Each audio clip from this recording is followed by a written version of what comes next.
ಒಬ್ಬ ತುಂಬಾ ಶ್ರೀಮಂತ ವ್ಯಕ್ತಿ ಒಂದು ದೇವಸ್ಥಾನಕ್ಕೆ ಹೋಗ್ತಾರೆ.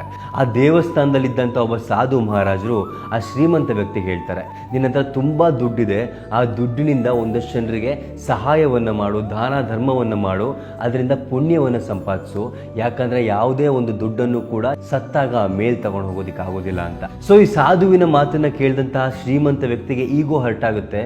ನಾನು ಹೇಗಾದ್ರೂ ಮಾಡಿ ಈ ಸಂಪತ್ತಿನ ಮೇಲ್ಗಡೆ ತಗೊಂಡು ಹೋಗ್ತೀನಿ ಅಂತ ತೀರ್ಮಾನ ಮಾಡ್ತಾನೆ. ಸೊ ಅವನ ಕೈ ಕೆಳಗಡೆ ಸಾವಿರಾರು ಜನ ಕೆಲಸ ಮಾಡ್ತಿರ್ತಾರೆ.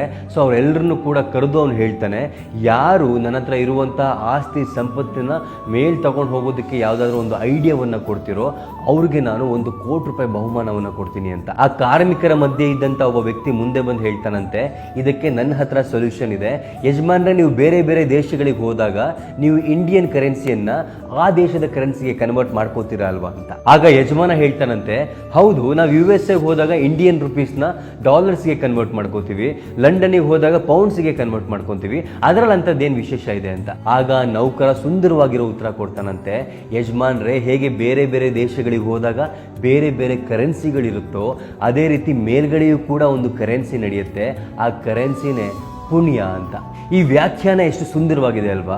ಹೌದು, ನಾವು ಇಲ್ಲಿಂದ ಮೇಲ್ಗಡೆ ಏನು ಕೂಡ ತಗೊಂಡು ಹೋಗೋದಿಕ್ಕೆ ಆಗೋದಿಲ್ಲ, ಆದರೆ ಇಲ್ಲಿರುವಂತಹ ಕರೆನ್ಸಿಯನ್ನ ಅಲ್ಲಿಯ ಕರೆನ್ಸಿಗೆ ಕನ್ವರ್ಟ್ ಮಾಡಿಕೊಂಡು ಖಂಡಿತವಾಗಿ ಕೂಡ ಹೋಗ್ಬೋದು.